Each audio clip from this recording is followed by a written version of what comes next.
এইবাৰ চাবা sodium oxide Na2O গঠন চিত্ৰ বৰ্ণনা। ইয়াৰ আগতে মই জানিব লাগিব যে এইটো তোমাৰ আয়নীয় যৌগ হয় নে নহয়। আয়নীয় যৌগবিলাক কি আছিল, যিবিলাকৰ মাজত ইলেক্ট্ৰন স্থানান্তৰ হয়, অৰ্থাৎ ধাতু এটা আৰু অধাতু এটা হ'ব লাগিব। এতিয়া মই সোডিয়াম ধাতু হয় নে নহয়, সোডিয়াম ধাতু কেনেকৈ গম পাম, ইয়াৰ বৈশিষ্ট্যত যদি 1, 2 বা 3টা ইলেক্ট্ৰন থাকে। চাই লওঁ। সোডিয়ামৰ পাৰমাণৱিক সংখ্যা 11, ইলেক্ট্ৰনীয় বিন্যাস 281, অৰ্থাৎ ই ধাতু হয়। এতিয়া যদি ই ধাতু হয়, অধাতু হ'বই লাগিব, তেতিয়াহে আমাৰ আয়নীয় যৌগ হ'ব বা ইলেক্ট্ৰযোজী যৌগ হ'ব। এতিয়া অক্সিজেন অধাতু হ'ব লাগিলে আমাৰ বৈশিষ্ট্যত 4, 5, 6 আৰু 7টা ইলেক্ট্ৰন থাকিব লাগিব, আছেনে নাই। তো অক্সিজেনৰ কি আছে 2 আৰু 6, অৰ্থাৎ 8টা ইলেক্ট্ৰন টোটেল। তো 6 আছে, তো ই এটা অধাতু হয়, অৰ্থাৎ এই যৌগটো এটা আমাৰ আয়নীয় যৌগ হয়। এতিয়া তো আমাৰ গঠন চিত্ৰ আগৰ সোডিয়াম ক্লৰাইডৰ দৰেই প্ৰায় একেই। তো সোডিয়াম অক্সাইডত কি হ'ব, এইবাৰ সোডিয়ামৰ বৈশিষ্ট্যত এটা ইলেক্ট্ৰন আছে। তো ই কি কৰিব, আগৰ দৰেই সোডিয়ামে ইয়াৰ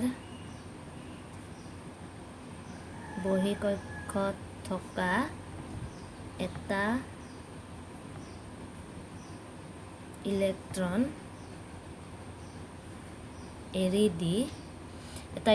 এৰি দি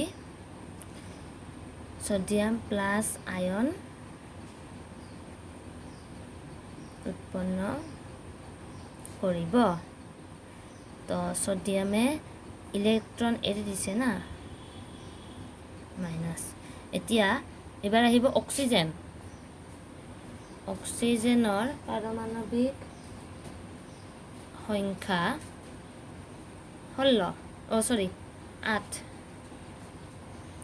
পাৰমাণৱিক সংখ্যা হৈছে 8। তো ইলেক্ট্ৰনীয় বিন্যাস হ'ব তোমাৰ 2, 6। ইয়াৰ বৈশিষ্ট্যত 6টা ইলেক্ট্ৰন আছে। তো ইয়াক কেইটা ইলেক্ট্ৰনৰ প্ৰয়োজন হ'ব, অৰ্থাৎ যোজ্যতা হৈছে 2।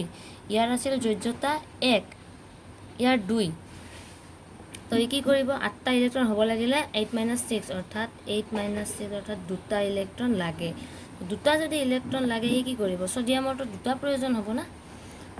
তো ইহঁত দুজনে ফুৰিব গৈছে এদিন। তো সোডিয়ামে সিহঁতক কৈছে অক্সিজেনক যে চা অক্সিজেন ভাই, মোৰ ওচৰত এটা ইলেক্ট্ৰন আছে, তই লৈ ল। তেতিয়া অক্সিজেনে কৈছে নাই সোডিয়াম ভাই, মোক 2টা ইলেক্ট্ৰন লাগে, মই এটা ইলেক্ট্ৰন ল'ব নোৱাৰোঁ, হয়তো 2টা ইলেক্ট্ৰন লাগিব, নহয়তো মোক নালাগে। এতিয়া সোডিয়ামে কৈছে তেনেহ'লে মই সোডিয়াম, আৰু এটা মোৰ বন্ধু আছে সোডিয়াম বুলি, তাক মই মাতি আনো। তো আমি 2টা সোডিয়ামে যদি তোক 2টা ইলেক্ট্ৰন দিওঁ, তেনে তই ষ্টেবল হ'ব পাৰিবি, অৰ্থাৎ সুস্থিৰ হ'ব পাৰিবি। সুস্থিৰ হোৱা মানে ই কাৰ ইলেক্ট্ৰন বিন্যাস লাভ কৰিব, 2, 8 হৈ যাব 2টা ইলেক্ট্ৰন লাভ কৰিলে। 2, 8 মানে 8 × 2 = 10, অৰ্থাৎ নিয়নৰ ইলেক্ট্ৰন বিন্যাস লাভ কৰিব। তো অক্সিজেনৰ বহিঃকক্ষত 2টা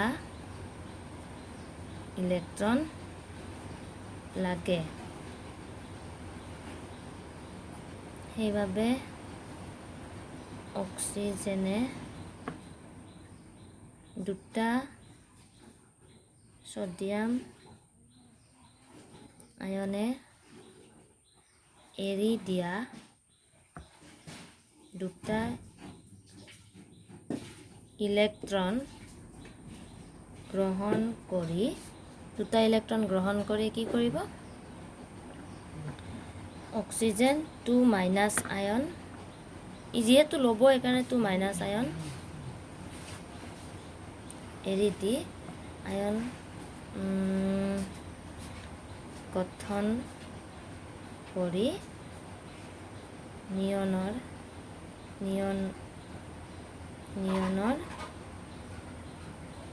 সুস্থিৰ বিন্যাস লাভ কৰিব।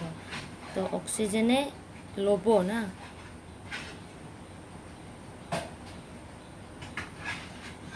তো 2টা ইলেক্ট্ৰন ল'ব, তাৰ বাবে O2 মাইনাছ হ'ব। এতিয়া গঠন চিত্ৰটোৰ কাৰণে সোডিয়াম এটা আৰু এটা ছডিয়াম এটা কাৰ লগত অক্সিজেন 2 3 4 5 6 তো এইটো অক্সিজেনৰ তাতে আহিব এইটো অক্সিজেনৰ ইয়াতে আহিব ফলত ইয়াতে হ'ল অৰ্থাৎ এনে দুটা লাগিছে 2 2 3 4 5 6 7 8 তো মাইনাছ ফলত এনে তো ইয়াত থকা আয়ন দুটা কি এটা হ'ল তোমাৰ কেটায়নটো হ'ল ছডিয়াম আৰু এনায়নটো হ'ল তোমাৰ অক্সিজেন